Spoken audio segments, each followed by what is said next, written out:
Volleyball podcast. My name is Mark Burrick, and today we have a really cool guest. And I think a lot of you coaches, club directors, and people who are thinking about starting your own beach volleyball club are really going to love what we're going to talk about.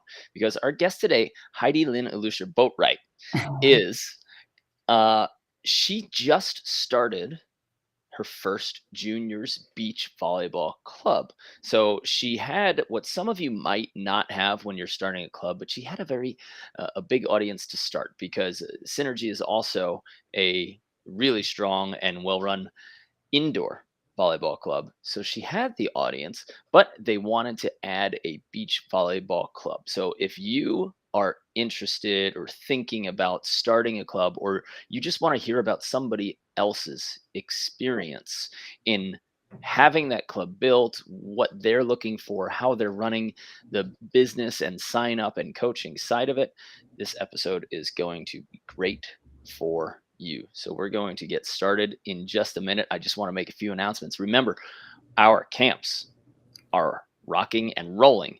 October, November, December, January, February. We are also scheduling all of our clinic weekends for the winter of 2022 and the spring of 2023. So if you want to bring us to your facility, club, or even your backyard, head on over to betteratbeach.com/clinics. If you want to spend 7 days with us at a resort, playing volleyball all day long, having fun, learning, partying, meeting new friends, and connecting with people around the world, then you want to head over to betteratbeach.com/camps. If you love this episode, when we're done, go ahead and like it, give it a rating, share it with somebody who you're thinking about starting that club with, or who you know is in the same situation. And if you want a free drill book, we have a free beach volleyball drill book. It's our 36 favorite drills. Okay. And you're going to go to betterbeach.com/free beach volleyball drill book. Okay. Free beach volleyball drill book. And you can find that and get our 36 favorite drills. And that's it. We hope you enjoy that. All those links are going to be included in the show notes. So without further ado, Heidi, hello. Hello. How you doing? Good. Good. What Man, did that you do today? what was that? What did you do today? Oh, What was your day like today? It's 11 a.m. So it's I woke up pretty early. I'm a pretty early riser and try to get some quiet time before my kids wake up. We do homeschool, so before the hustle and bustle of things, I like to get my quiet time in, get my peace and quiet while I drink my coffee.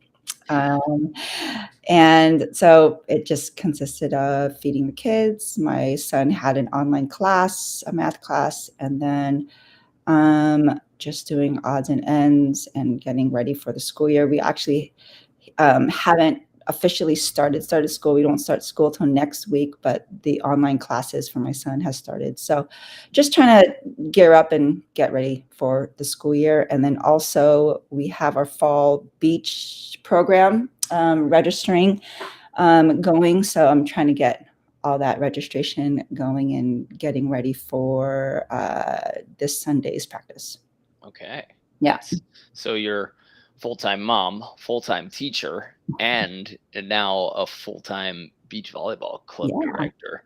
That's I don't know how crazy you might be trying to wake up early to get some time before that, but I'm now more than ever, I'm actually embracing exactly that. I'm looking at my hours and I'm saying, if I have 2 hours to myself in the morning, my whole day is just somehow better. I can attack things without any disturbances, without any worries, and I can actually get up and breathe. And by the time I get to my first activity, I feel like, okay, I'm not rushing anymore, and then all my activities feel better.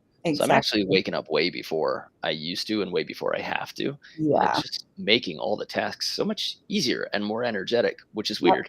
Absolutely. I definitely agree with you, especially if, those of you that have kids. And like I said, it's just the hustle and bustle of in the mornings. And before that happens, you want to just get ready to, conquer the world kind of attitude with that good cup of coffee and be ready to be like, all right, what do my kids need today? Mhm. And it definitely helps because those days when I do wake up late and I feel like I have not gotten that peace and quiet, it's just, okay, yes, I can do that. Yes. Okay. What do you need? What? It's just, Right? It's always everything feels back to back rushed when you don't have that little chunk of time before anything else. just that little chunk of time makes a huge difference for sure. Yeah. How early do you wake up before the rest of your household? Um, by like 5:30 at least. My husband wakes up way earlier. He wakes up at like 4:30. So he's up already. And then if I can go back to sleep when his alarm goes off, then I'll be up. I have my alarm set at 5:30. And when do your kids wake up? Like when do your So we have a rule. They're usually early risers as well, but we have established a rule where if they are up before 7, they gotta stay in their room till 7, read a book or do something and let mom and dad have their coffee time before they are able to step out of that room. I like that. I like yeah, Yeah, I like setting rules, setting boundaries, and then you're I mean, you're gonna be better parents for it because I don't know. For me, at any time I feel rushed, I feel like I just don't do a good job at whatever I'm doing. yeah. No, I think that with anything for sure, and it's just high stress, and then that energy rubs off on the kids, and then it's just chaos. Yeah. Yeah. I like your coffee time, and it's funny because right now, maybe right now, so my brother just moved out to Hawaii. He was a Okay. fireman for 20 years in New York City, and him and his wife started a coffee company, a coffee roasting company. So they roast their own coffee in Hawaii, and they have me. I signed up. I pay full price. I'm like, it's my brother. Of course, I'm going to Of support his course. business. And so he sends me the exact amount of coffee that I need for my month every month. Mhm. And he makes all different flavors and he roasts it, uses different beans. So he's like, tell me every time, tell me like what you like and what you don't like about the flavor. And he's now going to make for our company a volley brew or like a better at beach brew No way, with that's awesome. yeah, it's gonna have, like, higher caffeine content Uh-huh. so that, for people who, like, wanna fire themselves up before practice Yeah, or before a performance, it's gonna be centered around that, and it's gonna have a little bit of a lighter flavor because most people are beachy. yeah. So, kind of excited about that, and if anybody wants fantastic coffee, it doesn't support me, but it supports my brother, and he's a great guy. He's a hero. He was at 9/11. He's a firefighter. So it's a great company and he'll treat you right. So if you want to check it out and get coffee at your doorstep, go to traditioncoffeeroasters.com. Process. What, Yeah. what island are they on? They're on Oahu. Okay. Yeah, they're in, I think in Kailua. Yes. Yeah. Nice. Awesome. They loved that move. They're I bet. so happy I'm out from there. New York to Hawaii. It's just, you know, it's a big, I guess, just a lifestyle, right? Lifestyle Yeah. change. You legitimately feel like you're in Jurassic Park, like just driving on the Hawaii or on the highway. You're just like, what the heck Yeah. is going on? I mean, that's where they filmed it. So Yeah. yeah, out there. Yeah. Okay. So you wake up about um an hour and a half, right? Before your kids, you collect your Yeah. mind. Do you do any business or tasks for the club during that time, or is that just a time literally for you to sit and inhale and exhale? No, both inhale and exhale. And if there are emails and, like you said, tasks or things I need to get done for the business, yes, those are usually the times that I will tackle them. But then obviously throughout the day, like I'll get replies or things like that from the people who aren't up yet. So during the day, I'm still tackling all that as well. But from from that morning, I like to get as much as I can done to be able to stay focused on my kids for their homeschooling time, and then get back to it a little bit, maybe in the evening. Hmm, Yeah. okay, great. I'd like to, if you don't mind, I'd like to go to the very beginning of Synergy and their decision to start a beach club because I know that there's so many. I have friends in Long Island, and all of a sudden, I moved out to California to pursue beach full time, and I just started seeing little beach volleyball clubs pop up piece by piece, and some of them had similar to, I think, and you can correct me if I'm wrong, to what you had, where they some clubs started on their own, but some Right. clubs started with a built-in volleyball audience from indoor, and they Mhm. felt like they were losing players to beach volleyball clubs, and they're like, "Hey, we coach volleyball, we should keep them." But then you get a lot of indoor coaches attempting to teach beach Mhm. volleyball, and Right. hey, I'm all for going for it, Exactly. and saying, you know what, if the kids are on the beach and they're touching a ball, it's going to be good for them. But at some point, you have to bring in some coach or beach volleyball expert to get those coaches working, because some of the things that I see being taught, I'm like, oh, you're going to get annihilated when you go to California and Florida. Oh, yeah, for sure. I mean, just from the Northern California to the Southern California caliber of beach volleyball is a big difference already. Mhm. And, but yeah, you're right. With Synergy, I did have the audience already, and I was lucky enough to, there was a big merge. There was Moxie Beach out here, Okay. who was run by Kevin McCulloch, and Oh, Kevin, yeah, I and got I got to get him on the podcast. We exactly, battled. and We his wife. battled. That's Yeah. awesome. And Allie, yep. And Ali, so they made a big move, and so he was looking to merge Moxie Beach with Synergy, and then he found out that I was in the area, and so he's like, "Hey, Heidi, this is what I'm doing. I need someone to take over Moxie Beach, blah blah blah." And so we decided to do that. So we merged Moxie Beach with Synergy, Well, and how are you? What was your role with Synergy at that time? I was not in any role with Synergy at all. It So was Kevin just wanted you to take over his beach as club, or as he wanted you to merge it with something? well, he was planning to merge it already Okay. with Synergy, and they were all just looking they needed a beach director, beach volleyball coach, and then he heard that that's when he heard that I was in the area, and he hit me up, and I was like, "Yeah, let's do this. That's awesome." And, Synergy Forces is a big indoor program out in Sacramento, and like I said, I already had the audience and just lucky enough to have all the admin and the people behind the scenes to do all that. So all the numbers and all that stuff is really worked with them.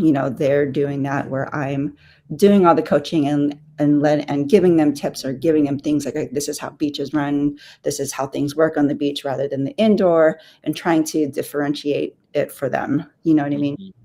Yeah. O Okay, so Kevin's got a beach club. Synergy's got, Moxie. Mhm. Synergy has an indoor club. He's planning on merging Moxie into there, but, Kevin had to move away, is that right? And so he wanted somebody to take his program over as it merged in, like, he needed a caretaker for the girls that he built up. Is Yeah. that kind Yeah, of you get so attached to your players, you don't wanna leave them hanging, and you wanna leave them with another person who that he knows that he can rely on and knows the game, and so, luckily, that was me that he, contacted, and for the most part, we do have a lot of, some Moxie girls, and then now it's becoming a lot of other players transitioning from indoor or even trying it out, trying the beach game, and because it's such a new program, and like I said, Synergy Force is all indoor, so we had a lot of summer clinics, so there were a lot of indoor players trying out for the beach, right? Figuring out, okay, is this something that I like? Or so it was a lot of indoor players in the beginning. And okay. so now as we are transitioning into our fall program, it's still a little bit of indoor, but more of the more experienced beach players. Does that make any sense? Yeah, absolutely. Yeah. Um, Synergy, does it have its own building, its own facility as far as an indoor, or is it one of those clubs Uh, that kind of rents different gyms? I know it's called The Grounds, and it's out in Roseville, Sacramento. And honestly, I have not stepped foot in it yet. But I mean, I hear it's spectacular. I hear it's huge, and a lot of the big tournaments are held there, and that's Okay, where all the practices are held as well. right. Yeah. So then what's the process of for those for people who are somewhere, anywhere, and they want to start a club, but they're like, man, I like beach volleyball, but there's only one court there in that park. There's that one court that like old Mr. Jones let us use in his backyard. Yeah. Where are you guys practicing with your So club? we were in for the summer, we were over at Sierra College, Okay. who they have 4 courts and they have, a beach volleyball program as well. But now because of fall, they'll be using it. And so now we are transferred over to a place called Harry Crab Park, which has 4 courts available as well. And, I know there are a few other clubs out there that, use that park. And Mhm. so it's just trying to find time and reserve the courts and making sure we have them for the sessions. Okay. Did you land on those? Were you already using those, or did you have to contact the college and say, "Hey, we'd like to rent this," and then contact what I guess like the city parks department Yeah. and say, "We'd like to rent this"? Yeah, and I believe Synergy has used Sierra College courts and Harry Crab, and Kevin as well has used them. So I had that network where they already knew, um, Synergy and Kevin and think, to help with that process. Okay.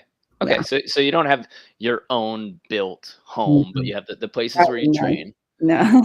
right? Yeah, Yeah, that would that would be great, right? be really nice. But then I don't know. I think the finances end up going heavily towards, you can choose to be a juniors club, but when you go for like adult fours and sixes leagues, there's a lot of opportunity there. I And agree. So uh, many. There's so many. I mean, I see that a lot, especially out in Texas and other states that how they run these beach facilities, beach volleyball court facilities, and all these leagues that they run. I'm like, man, that sounds so fun. so fun in Salt So Lake City, the sandbar there. yeah, I mean, it's every night. There's hundreds of people in their facility, and it's just four sixes, and they even still run twos, which to me, for I mean, for beach volleyball, makes sense. right, Please keep doing that. But like financially, you're thinking like, well, I could get 4 or 5 people per right, team, or I could get 6 to 8 people per team. right. So it might make more sense there. But these are all lessons and conversations that I have to have because I'm planning on building my own facility in Chattanooga. So I'm looking forward Ooh, to that. Yeah, they don't have a facility there. They have like a hungry outdoor crowd. So I've seen a lot of beach volleyball facilities around the world. I've seen the ones that are really successful. I see the ones that struggle, and I know the differences. So I'm looking forward to starting that next chapter. that's amazing. Isn't Chattanooga the school out there? Do they not have a facility out there? They They do. do. It's Okay. cool, but no, Yeah. I'm all about. This is gonna Yeah, sound. yeah, I'm all about control. Uh, so yeah, I'm started my own company because I'm not very good at answering to too many people. Ugh. That's why most people do it, right? Yeah. With their own company. That's awesome. Well, that's Um. exciting. All right. So if you were to start that from scratch, then I guess you would. What do you have to do? You have to look up the Parks Department permitting section and then say, Mhm. "Hey, this is what we're doing," and then they need insurance, right? They need to know that you're a business Yeah, sometimes. business, they gotta go through all the insurance and then just liabilities and all that stuff, waivers Mhm. for parents and players and all that stuff, yeah. Um, same with the college and I guess anywhere that's not yours, right? Yeah. Yeah. It's funny because I think a lot of people who are considering starting a club, considering even a beach volleyball or indoor, they're probably thinking, "Well, I don't have courts." Right? That's got to go through so many people's minds, and I've seen really successful clubs in Oslo, like Oslo Volley in Mhm. Norway. This is a pro team that I played for, so we had like our big gym, but Uh-huh. it was rented from a giant school, and then all of the like adult rec and juniors clubs, we were renting from churches, schools, calling everybody, and it was all different. It's not easy because you're always practicing like you're practicing downtown on Tuesday and you're practicing like north of the city on Thursday. But hey, if you can find a place to rent, then there you go. You get to do what you want to do. And then if you build that up and you find that it's successful, all right, now let's get proof of concept. And then if you want to get your own facility, go ahead. Exactly. Yeah. And that's, I guess that's the challenge, right? Is finding that consistent court rental, and or even the rental fees that will work for your budget that you're trying to do, right? Because sometimes, you know, depending on the court rental fees, it can go up and down on how many players you're going to have or what you're charging and all that. Yeah. When okay, so you have an indoor club, and now the powerful indoor club is starting a beach club, or taking over a beach club. How much friction is there? Because I bet there are indoor coaches that love beach and they're like, yes, I coach indoor, but oh my God, if I could just coach, like start the beach volleyball program. But how do I approach the director? How do I approach the owner and say that I want to take a bunch of the girls from indoor, and maybe they get too interested in beach and they lose interest in indoor. Yeah. What what does that process go like? How are you getting along with, I guess I'll say, the indoor side of the club? Well, well, that's a funny question. I feel like I am in good standings with them so far, just because it is still brand new, Okay. right? And the players that I do have are still playing indoor. I don't have fully committed just beach players yet. Okay, so you haven't And stolen any, I have not, like full out yet. no, not yet. But I do have players who, have expressed that I'm not playing indoor, or I want to go beach full time. And so it'll come, I'm Yeah. sure it'll come. And it's just, I mean, I would think as a coach, yeah, it would suck to lose like a really good player, on your team. But at the same time, as a coach, you got to feel okay. I got to do what they think is best for them. If that makes them happy, then go for it. I think uh, as long as the coach is just, looking out for the players and making sure the players are making the right decision for themselves and are genuinely happy for what the players are doing, then um, it shouldn't cause too much friction. Yeah, it's So hard. that's a tough question because you can care for an athlete or a young person in a couple different ways, right? You can care for them in saying, "Hey, they have a real shot in X sport and they're progressing this way." Right. And then they express for a little bit, maybe quickly, maybe all at once, or maybe gradually, that they're falling in love with another sport. And then you can support them in two ways. One of them is supporting them and saying like, "Hey, I think I know what's best for you. Like I can see it objectively. Here it is. Right. You want to stick with indoor. Trust me, you got a real shot here. And beach is brand new, and there's a Yeah. lot of competition coming about. Or or you can support them in what they like, what they're enjoying, what in that moment is going to make them happier. But you have to know as a parent that sometimes that temporary happiness is not really what's best, or what they really think it's going to be. Right. Right. It's a hard jump, and in the past, not with this club, but in the past, the older players, they played club for so long and they've put in so much time into club, and parents put in so much money for indoor club, and then come their junior year, they fall in love with beach, and they want to stop playing indoor, and as a parent, you're like, wait, what? With all this time and money that we put into indoor club, like what are we going to do, and all this, and it's just it it is hard. And I think in my experience, uh, seeing the parents and the players, how they communicate is just, okay, well, what opportunities do you have right now for indoor? What opportunities do you have for on the beach? And what opportunities might come up, on the beach if we do pursue this? And is it what you want? You right? As far as say they wanna play for a school, is it the schools that you wanna play for? Is it beach that you just wanna do, you know? Mm, And, I think it's just a lot of communication and a lot of figuring out for the young and of course, you wanna make sure that it's the athlete's choice, right? And it's their choice, and it's just, because once they choose that, then that's their motivation, and they push themselves on the beach or they'll push themselves in the indoor, you know? mm.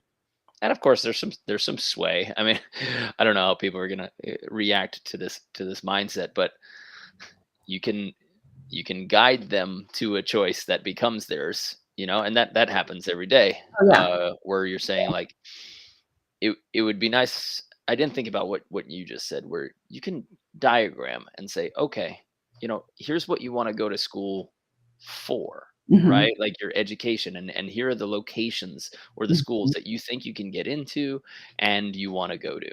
So let's start writing down, who's got indoor, who's Yeah, got beach, at what level, does that match your level?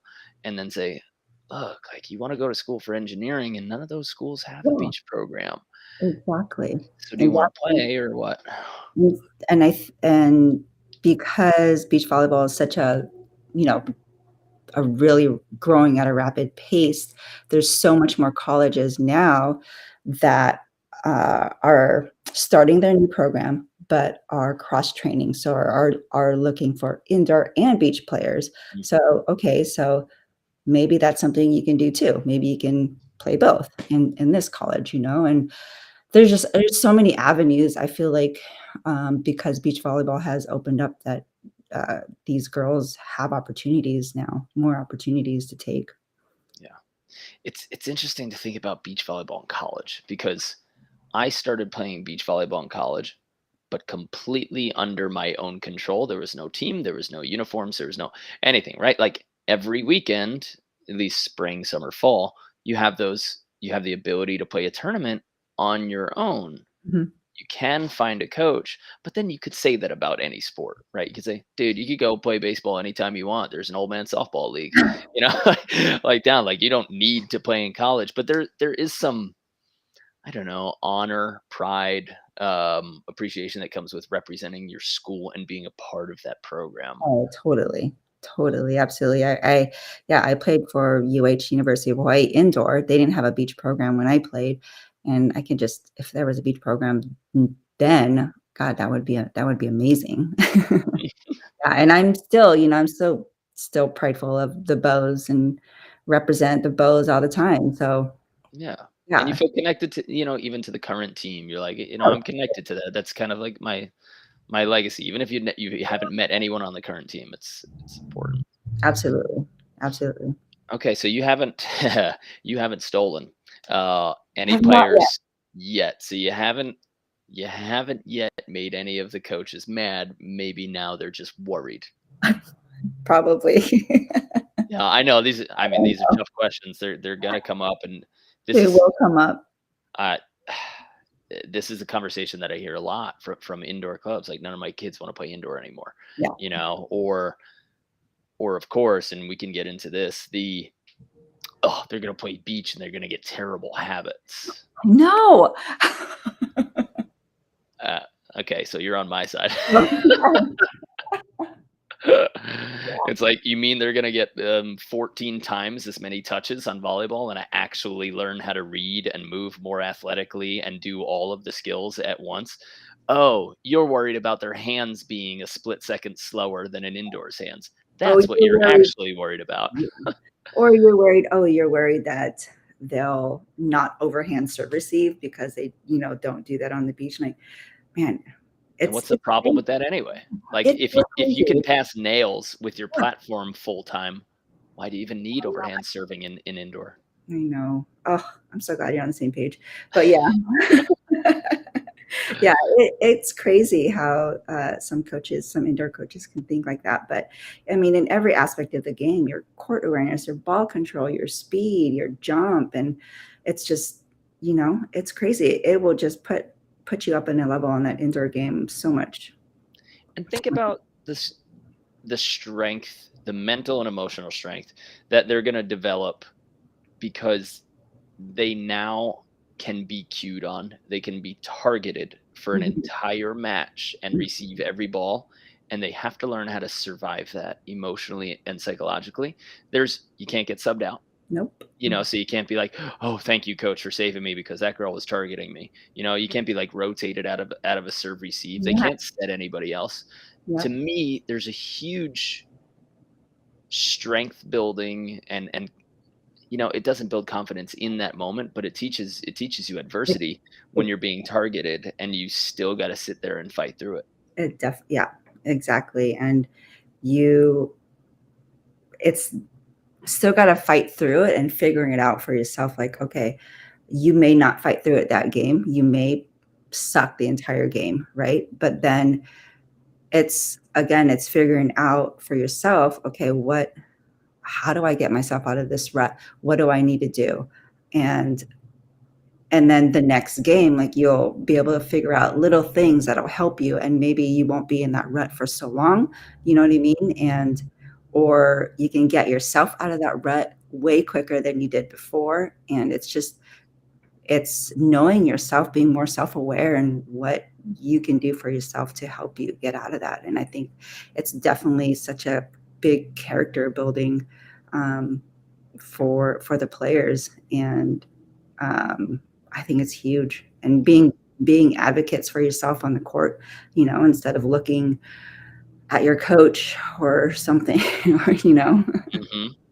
Yeah, that's it's interesting because you can parent in a couple of ways. You can coach in a couple of ways where you're constantly trying to protect, protect, protect. But I don't know. When I'm a parent, I hope I let my kids struggle a lot.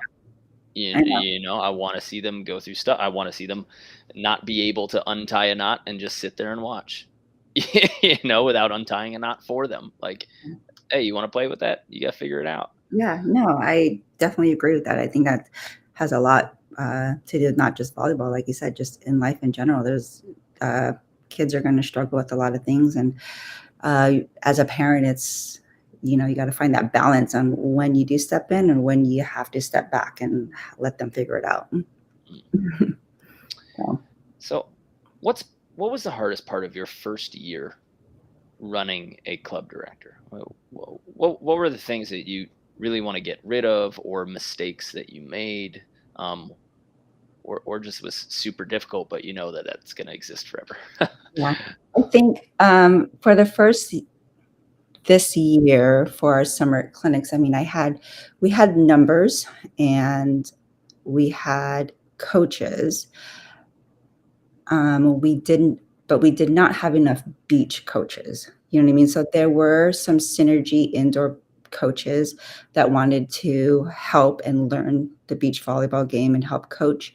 And I did not give enough time to those coaches Mm, and instructing and uh, making sure that they're using the same lingo or the same just the same techniques that are taught on the beach versus indoor, because there were just different conflicts on things that they were saying, or where I would have to step in and kind of steer it the other way. And I think I would, if I had indoor coaches come again, then I would do just a day with them or two on mm, clinics, like a mm. coaching clinic with them for sure.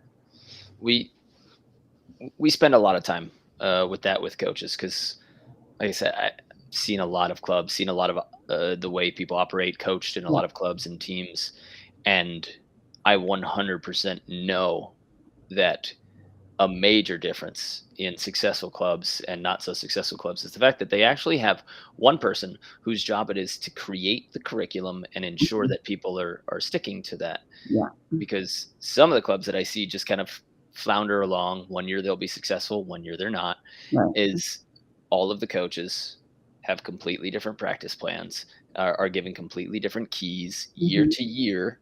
Their kids like learn a big chunk from one coach, and then the next year they go to a different coach in the same club, and they're learning a completely different set of words, vocabulary, everything. So there's no actual progressive step by step learning. Mhm. If you learn something, then you learn something new, and you have to become accustomed to that. But what we do at Better Beast is we say like, hey, here's here's what you do for the first 25 minutes of your practice. It's laid out.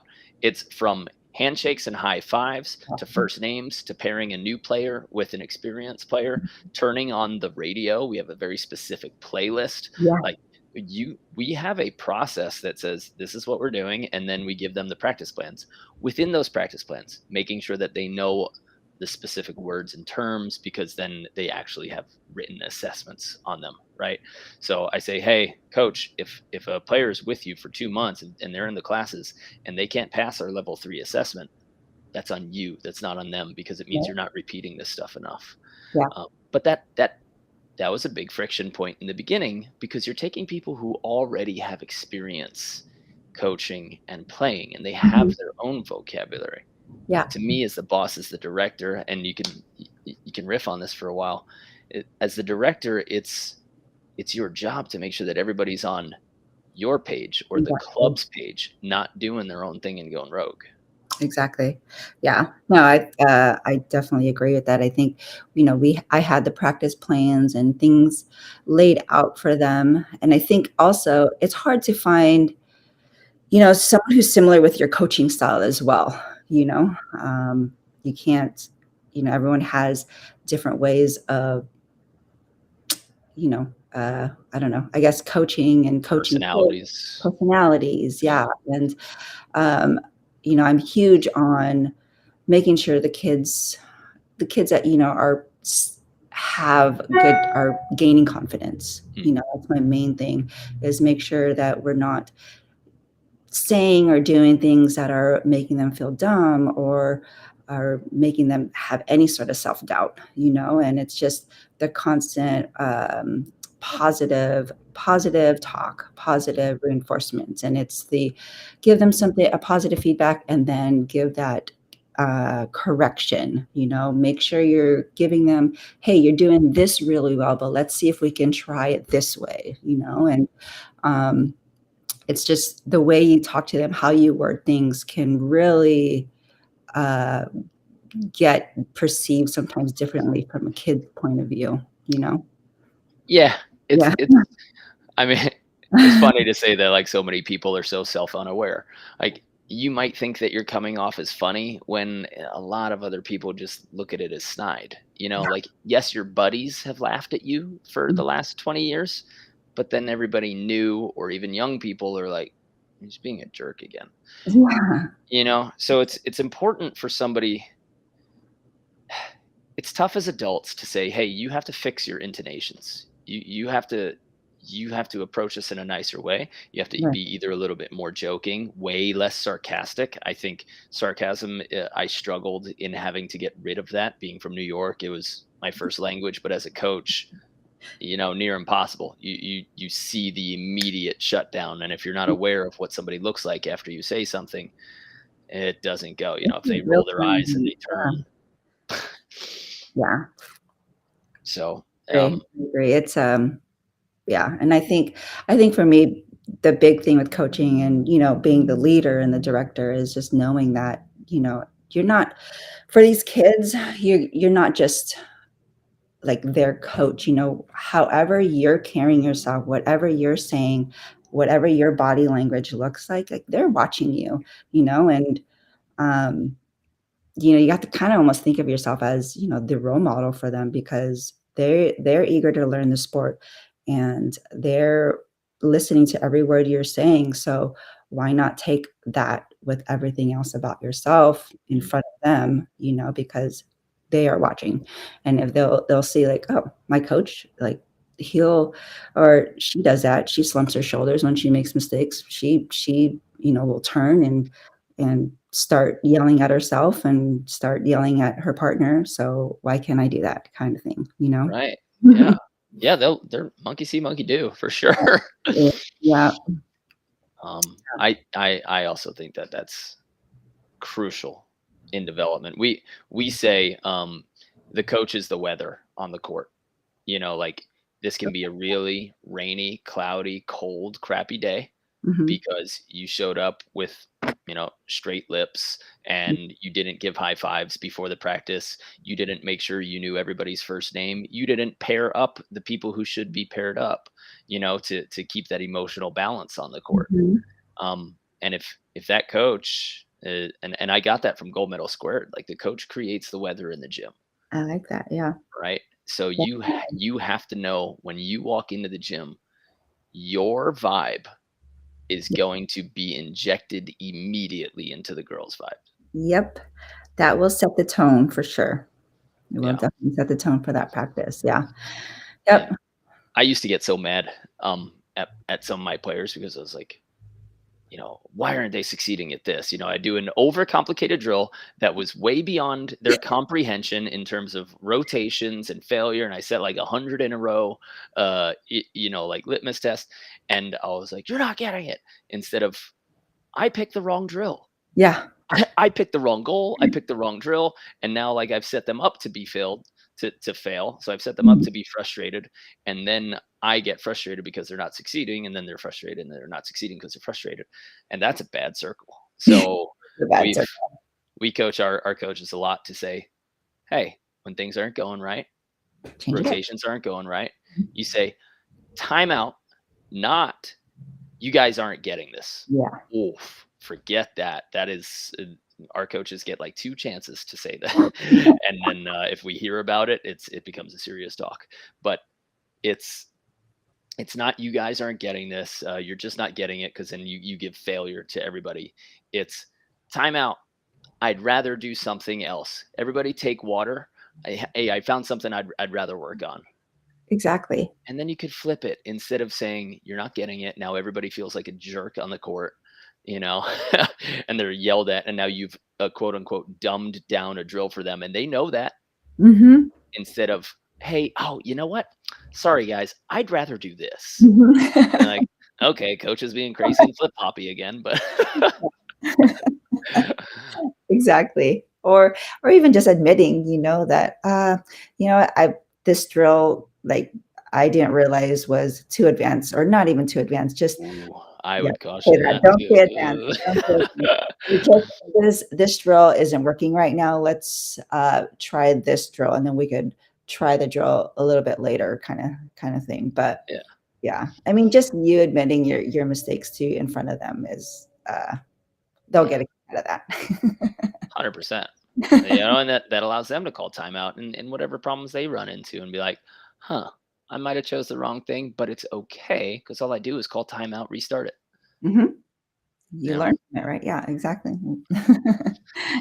Do you think the answer, like if you could, if you had the infinite time, but you know that you have part-time coaches, do you create a 1 hour meeting a week? Do you create a 1 hour practice a week where you actually run your coaches through the drills and you have a coach, one of your student coaches or somebody who works for you be in charge of that? Or is it like 20-minute huddles before each practice day and say, this is what we're working on. This is the only thing you guys should comment on today because this is what we're working on. You shouldn't Mhm. have 90 different pieces of feedback. The whole gym should hear 3 pieces of feedback this entire day.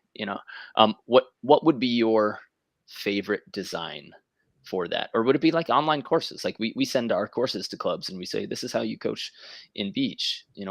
What would your ideal if you could create it be?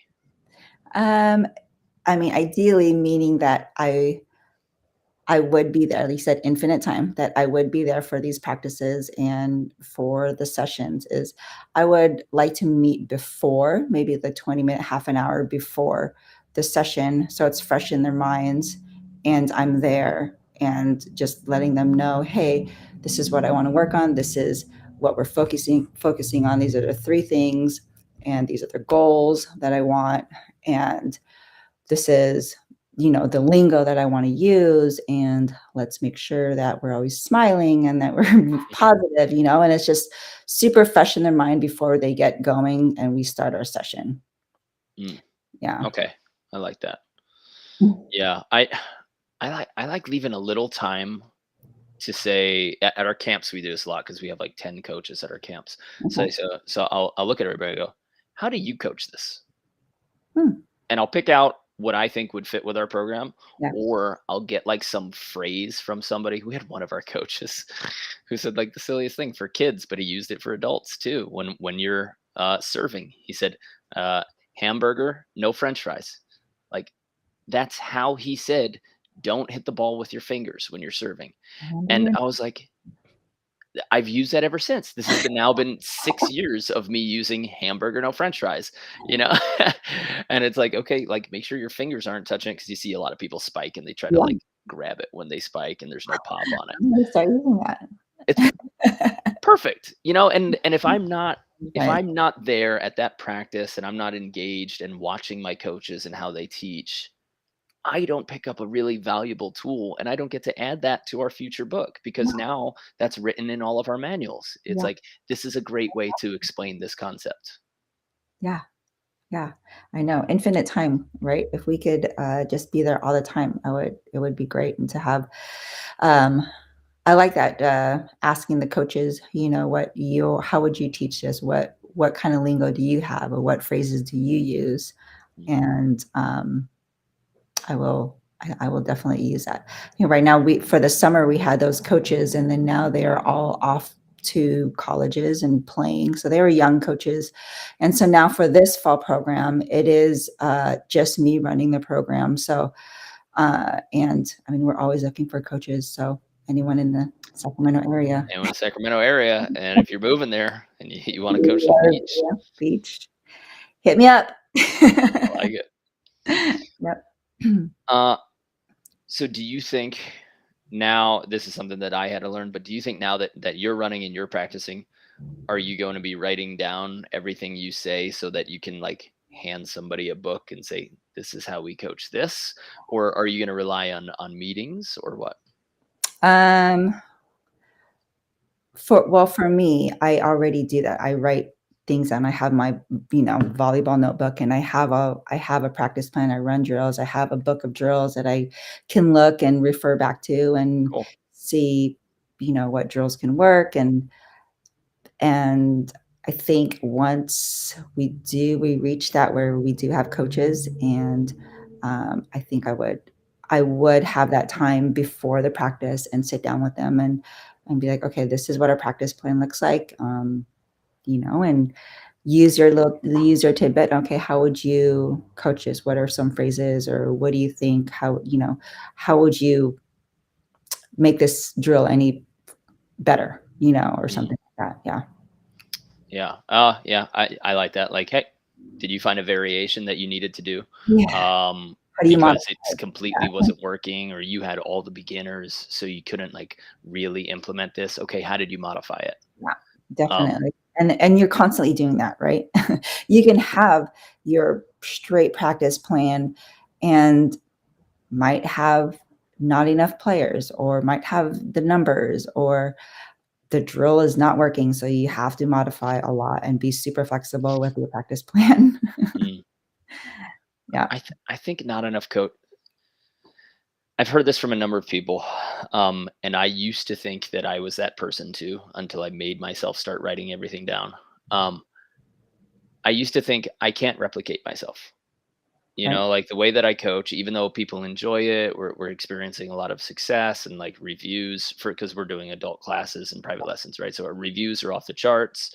Um, but I can't explain to somebody how to take a drill that I had designed for intermediate players and then modify it when instead of 10, now I've got 7 players, 2 beginners who have never played, 1 intermediate, and 3 open players, and how I was able to challenge them all on the same court appropriately.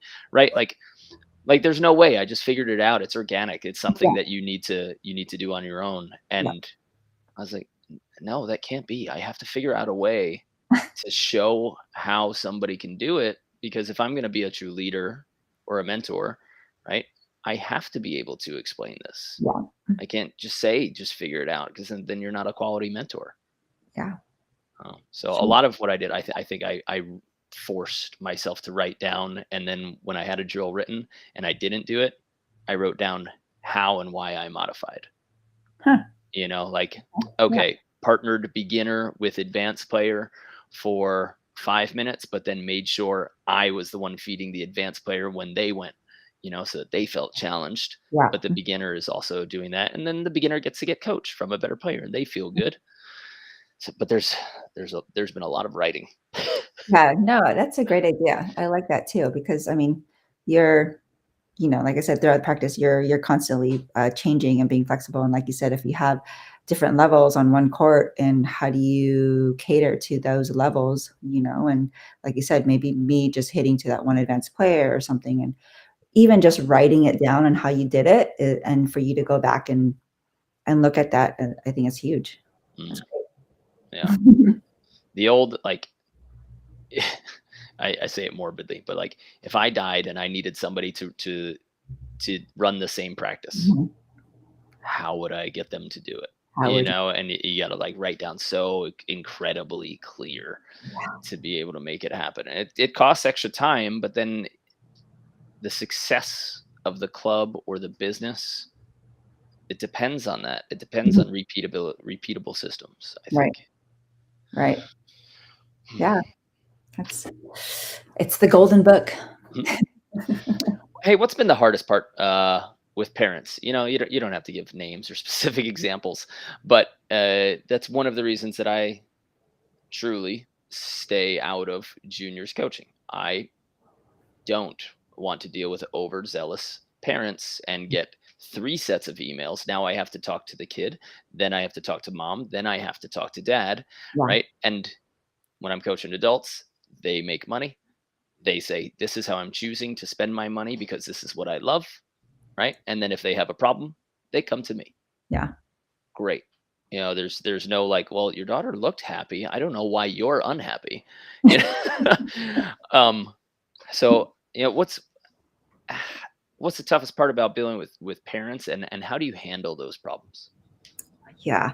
Parents, I think is a big for the juniors level, especially the indoor, right? There's a big difference with the indoor and the beach clubs. I think parents, when they transfer or they go to beach clubs or beach programs, Mm, for me, I just want to make sure that parents know that the culture between indoor and beach is completely different, right? And the beach culture is a lot more relaxed and way less intense. Parents, at tournaments, they can't be yelling at their kids on the sidelines, right? They can't.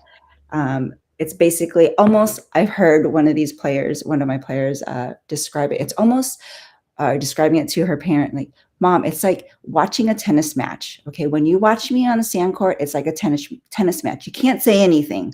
And I'm like, oh, that's a good way to put it, And so like the kids are just more, they are more out there to advocate for themselves rather than parents, yelling at the mm, refs, that was in, that was out, or touch, how that indoor mentality can be. And it's, I've, I make sure to establish that with the parents first. okay. And, and so far,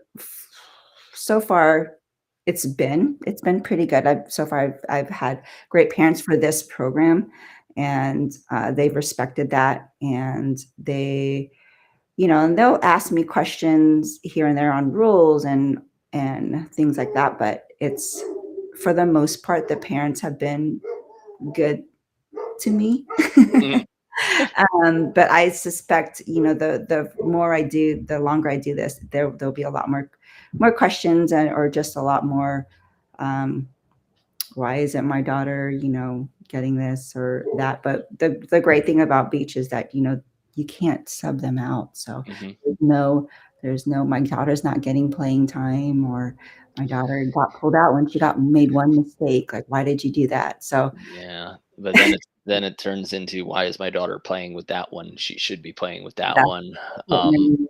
And those conversations, they're not easy. You can't just say like, Well, it's because when I watch your kid play, she sucks, and that one's really good, and the player she is with is really good. Yeah. She needs to show me that she's winning, that she has stats, that she has energy, that she makes the person next to her better, and that's when I'll do. And it's, if you could like write down all those things, like You can, right? I know, these are what I take into account when I select partners. You I know, know. And yeah, and you almost have to. I mean, so far I've had parents ask me, they want to play with their friends. Can they just play with their friends these tournaments? And the program that we're running for the fall is that I have a set group of girls, and I will put them in teams, and we have 3 set tournaments that we will play throughout the program, and I will select the teams for them who to, the okay. girl partner that they will So play. you have 100% control over who your kids play with, how Yes, they partner. Okay, yes, go ahead. yes, and I already have the questions from the parents. Well, she wants to play with her friends. Is she going to be able to play with her friend? And is she going to be able to play with her? She vibes really well with them. And I've answered, it's great. And possibly they can play together. I have to see how they look at practice, if they gel well together, how their chemistry is, how they complement each other. Maybe there might be another player on the team that will complement better, and it's also we want to make sure that she is able to play with multiple partners and not just one person, because that's going to be huge. So yeah, so far that's the questions I've come up with. And yeah, I know it's going to come a lot more will come. I bet. Wait, I forget which one. I forget if it was Dane, Brock. Shoot. Well, one of the big coaches that we had on the podcast, he said the problem is we get to see these juniors who have played literally with the same player Yeah, for her entire 4 years of high school, and we take notes on that. We say, you know what? We've only seen her play with this person. We have no idea how she's going to act with another player. right, So coaches, even though, okay, yeah, like maybe you're winning and you're performing well, they actually want to see you play well with like their clips or their videos. They want to see you play with different players right. because that's what a college program is. Hmm. Now you've got what, to 12 to 18 players that Hmm. they have to mix you in somewhere. And if you've only learned to deal with one single personality for your entire volleyball career, you are not available for the next person.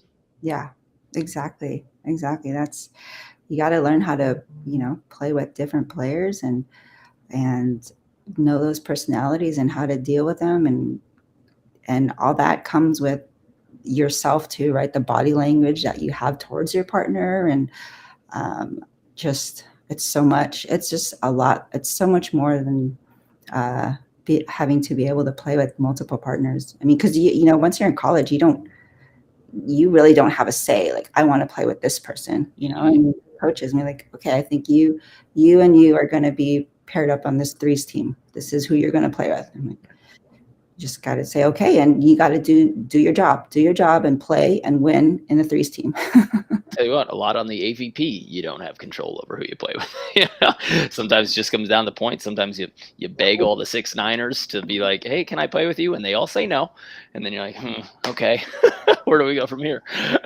Yeah. Even federations, there are some national federations that they have full control over who their players play with. Yeah. USA still lets us do our thing, and you sign up with who you sign up with. Right. But there are even national federations that say like, no, I don't care. You're playing with them, and that's the end of the conversation. Yeah, that's true. That's very true. I got lucky. I played for the Philippines, and I played with a partner who played on the AVP as well, and we got along great. And that was that was a big plus. Yeah, it's Yeah. great. Yeah, because you might have been punching somebody in the chest for 4 years and they love it and it fired them up, and then the next person just absolutely loathes physical contact, you know. So it's like, why are you so angry, you know? And then like the way you've trained yourself to fire somebody up for 4 years is now completely shutting your partner off, and Yeah, now you've got to go through that personal growth all over again. exactly. Yep. Been there. Yep. So Exactly. Heidi, we only have a couple minutes left, but what I really want to ask is if you have any key pieces of advice or support for somebody who is starting their beach volleyball club or is just in a rut with theirs, and they don't quite know how to fix it, from a coaching situation to parents to finding course, all the problems that come with a beach program. Do you have any advice for the ones that are struggling or hesitating to start or getting started and just overwhelmed? Yeah. Yeah, I think it's a process. It takes patience, you can't expect it to just blow up right away or have 20 players right away in your club. Know that start off small first, right? Start off small, establish that little core group, and then that core group, will talk and have social media, do your social media, and word will get out. And You think social media is important? I do.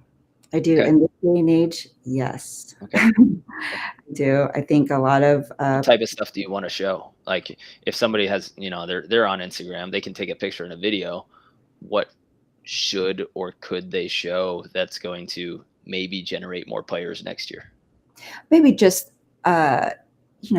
showing yourself, coaching the camaraderie maybe that you have with the girls, maybe the atmosphere that you're holding, maybe the fun that you're holding at the practices, something that just shows the part that you want to sell about your club, Hmm. that sets you apart from other clubs, right? Okay, so if you're like the grind work club, you take a video of the girls like doing sprints and bent over and tired with some inspirational music, like motivational Yeah, music. yeah. If you're the friendly environment, you show some of the fun like Princess Hunter Bear games before Mhm. the because Exactly. that's a bit right. You're gonna attract the people that you're showing that environment. You're gonna attract the people Mhm. who want to be in that environment. For Exactly. me, when my volleyball coach in high school was playing music in the gym, Yeah. no other sports coach had music anywhere, and I was like, "That's cool." Like to practice with my beats on, like, let's go. And that Even was a simple crazy because that was a big part of me actually playing volleyball, was just the fact that there was a radio in a practice, which is wild to think of which is now. wild because what coach wants to yell over like music, but still it's what it is. We do that in the beach. I think most beach programs now all have the music, and it's just the different energy that it brings from the indoor to the beach, and what kind of vibe or energy you're bringing to your program, you Mhm. know? I'll add on to that little social media from the business stuff that I've learned.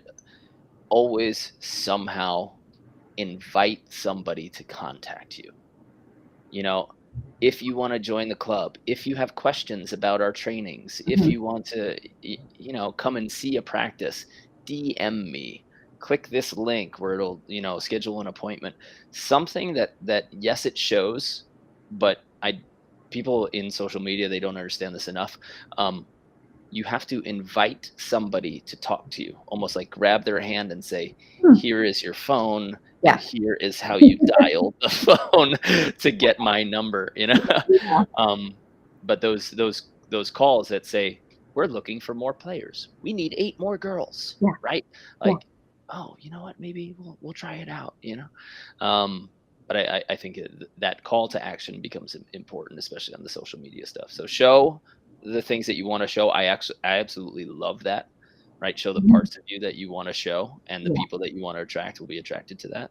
And then from my side, I'm going to say somewhere on that post or in the caption and on your profile, always say DM us, message us, call us for X. Yeah, I like that. And then make it super user friendly where they can just click and then they're there. You know what I mean? And not a lot of navigating through things, I Yeah. think.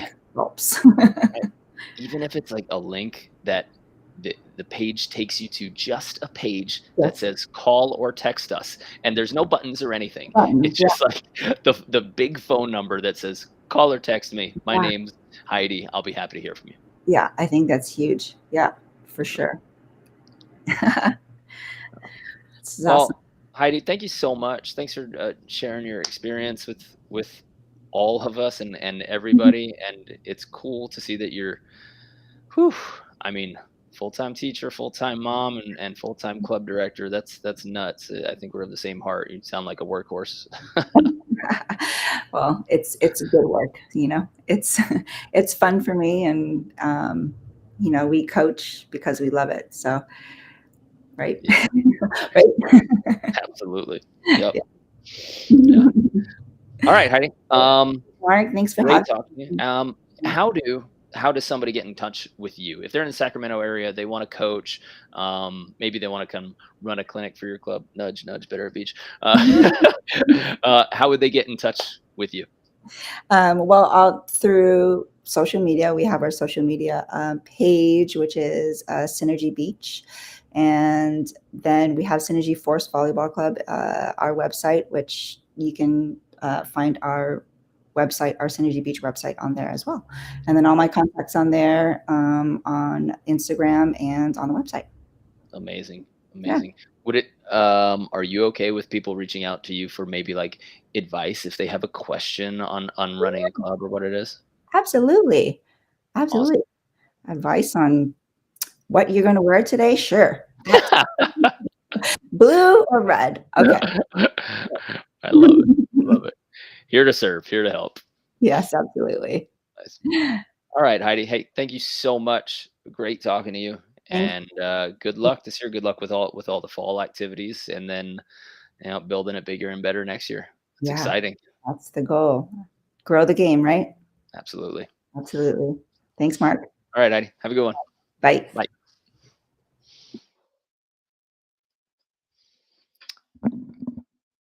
Man, that was a cool interview. We don't get a lot of club directors that we get to really talk with about how they're building, the problems that they're experiencing, and the way that we're taking our company is we want to be able to help directors and coaches design the training program and the protocols for their coaches and their teams.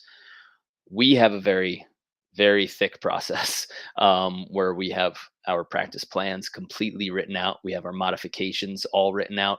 If you guys are interested in looking at all of our practice plans, it's not all of them, but we have 53 full beach volleyball practice plans, and 20 of them are equipped with videos. So you can actually see the drill and then do it. You can bring your phone to the gym, watch a beach volleyball drill, and then say, okay, guys, this is what we're doing. Line it up like this. If you want to download that, it's betteratbeach.com/practice plans. If you want to check out our practice plans, be happy to do that for you. But we're really looking to work with some beach volleyball clubs. We'd love to share what we've learned over a lifetime of coaching and creating businesses and creating clubs and a healthy staff of coaches. We have manuals, we have processes, we have, from minute zero until 2.5 hours in, we have literally every minute planned out and what our coaches should be saying, doing.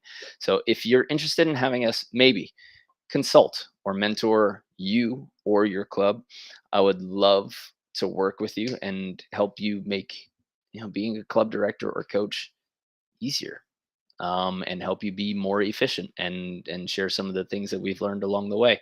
So reach out. My Instagram's Mark Burek, and we can share with you all of our teaching tools as well as our practice plans as well as our coaching manuals. And even if you want to have coach meetings with us on Zoom or something where we can get to talk through that with your entire staff as a consultant, would love to do that. uh, i I really enjoyed Heidi, and I think you guys did too. She was so easy to talk to, and she's got good head on her shoulders. Waking up early so that you're not rushed, setting the weather on your court. I I'm kind of on the lookout for Synergy Beach now, and I think she's going to have a really good club. She's paying attention. So if you guys are in the Sacramento area, she said, go ahead and reach out to her. Go get a beach volleyball coaching job. Why not? And see if you can help her. If you're interested in a little bit of extra social media tips, just let me know. Shoot me a message. And we've done a pretty good job with our social media and learned some things along the way. And happy to share that advice too. This is a great talk. Guys, thanks for stopping by the podcast. Thank you for your attention. And if you ever need anything, we're here. You can email support at betteratbeach.com, or you can shoot me a DM at Mark Burrick, and I'll be happy to hear from you. That's all from me. It's all from Better at Beach. We'll see you on the sand.